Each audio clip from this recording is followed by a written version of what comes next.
retiring from the papacy, because that is exactly something that you would not expect a traditional pope to do.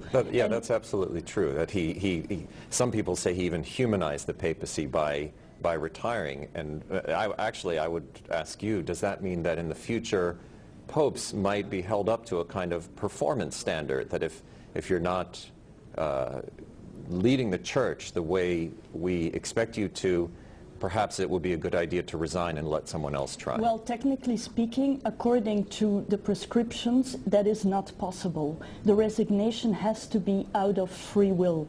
So there cannot be, say, whispering in the Pope's ear like, hey, you're old, maybe you should quit. That is, according to the church laws, should not happen. But does it always work according to the church laws? Well, that's another discussion. Right. You both bring up, and I think this is a very interesting point, this idea of traditional values versus conservative. And so let's adopt that word traditional. It is tradition versus liberal. Tradition versus liberal. Well, it is part of the church's tradition that only men can serve in the priesthood. But of course, there has been some movement and some push from some women and others in the church to change that. Now, this new pope will no doubt be facing many calls for change and reform, and one of those areas, of course, is going to include a larger role for women, maybe even some calling for female priests. Let's meet one of them. Singing hallelujah. One Catholic congregation meeting in a Protestant church in Baltimore, Maryland, has already cast aside the prohibition on female clergy. Jesus, may we live the new life you offer us. They're part of a movement that started in Pope Benedict's native Germany in 2002. There are now around 150 ordained Catholic women worldwide, and Gloria Carpenetto is one of them. Women represent half of the experience in the world. Carpenetto says the church loses out by limiting the priesthood to men. It's not that they don't understand women, she says. But there are some unique experiences that women in the pews have, and they'll never hear those or see those reflected if there's not a woman's voice. Nor will the men in the pews, by the way. Amen. Ryan Sattler agrees. God does want women. Jesus wants women to be full members of this beautiful traditional church we call Catholic. Around 1/3 of people raised as Catholics in America have left the church. Some join Protestant denominations that do ordain women. So why not do the same? Many, many Roman Catholic women priests have asked that of themselves, because it would be like that. Jerome, fascinating piece and people that you introduced us to there. So I'm curious, how do you see this dialogue, because it is a dialogue about the role that women play in the church, how do you see it maybe evolving under Pope Francis? Well, there's been some attention in recent days to a couple of comments that Pope Francis gave when he was Cardinal Bergoglio in Buenos Aires, where he talked about celibacy being a difficult thing and understanding the priests in Eastern Church, or actually saying that priests in Eastern churches are very good priests even though they're married. So some people are seeing those as hints that he may be open to some movement on that question. But as of now, when you become Pope, you become a different person, so we really don't know. You even take on a new name, in fact. Celia, I'm curious your thoughts as to how large an issue the role of women is in the church in Latin America. I think it's an item of discussion here in the States. Is it also in Latin America? Yes, it is. It's something that is come up even more now than before, especially because you have younger people and people that are more willing to go to a church that is more open. And that's one of the things that I think the church is also looking at during the congressional meetings. One of the talks was very important during that time was the role of women in the church and the importance of giving them more responsibilities within the church. And of course, Latin America, like we know, has a large percentage of those Catholics who want to be more involved in those communities, and definitely women that probably at one point or another would like to also be priests.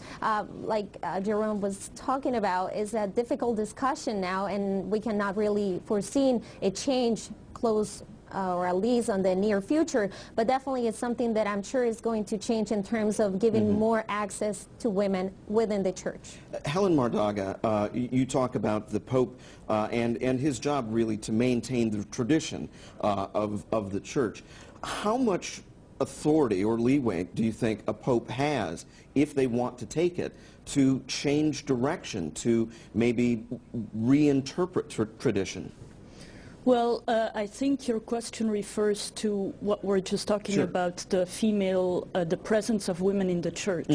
Well, I think you have to make, there are two discussions that are going on here at the same time.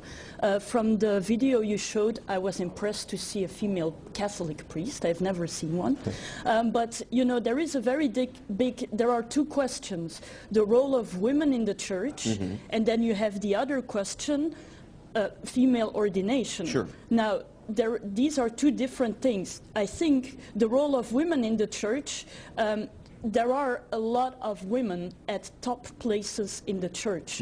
You have a studio guest here who is female, who works at, you know, the Catholic University of America, who is known for its close ties with the Vatican and with the USCCB, the Conference of American Bishops. So that's one. Second, you know, if women want to have a voice in the church, then it would help that those people who no longer come to Sunday Mass would come back to begin with. And like the person on the clip said, you know, women want to have a voice in the church. Well, there is nothing that says that women cannot do or participate in the liturgy in other, by other means of presence than by being the presider. Something I've heard from Gloria and from other Catholics is it's men who are in leadership positions in the church. They're the ones making the decisions on doctrine that affects many women's issues, contraception, for example. So how do women in the church influence that?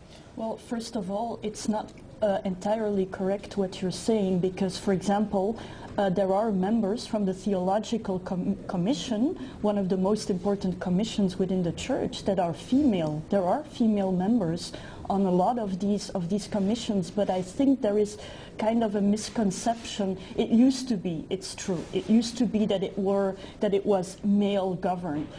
At least, you know, even under Benedict, efforts have been made to change that. Also, not only, it's not so much between male, female, but it's also important to note that changes have made when it comes to clergy only and lay people.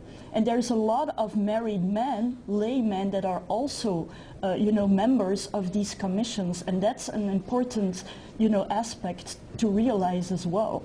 This is obviously an important issue, one that has many facets, as we're learning here. But to be honest, there are probably some larger issues facing the church, and sadly, perhaps no other controversy has stained the Vatican as much as the recent sexual abuse scandal. Now, the damage runs deep, as hundreds, perhaps thousands, may have been affected, and many abuse victims have had enough. Nowhere has that been more true than in the United States, where several dioceses have been tainted by accusations of sexual abuse, often against minors. One of those speaking out is Becky Yanni. I think that every change that we have seen has come because it's been forced. You know, a perpetrator is exposed, so now they have to say, okay, we're going to remove him. And so I don't know. I hope that there will be changes, but, you know, we haven't seen that happen in how many years since this has come out. So, Jerome Sokolowski, look, just dealing with this head on, the United States, I think, has been perhaps more at the forefront of dealing with this issue. Is that because it's been more of a problem in the States, or is it just that the church in the United States has been more forthcoming, perhaps, in addressing these problems? Well, when I was in Rome just before the conclave, I was there when the bishops from the U.S. were saying that this has been a problem in the U.S. and it's a problem everywhere, and that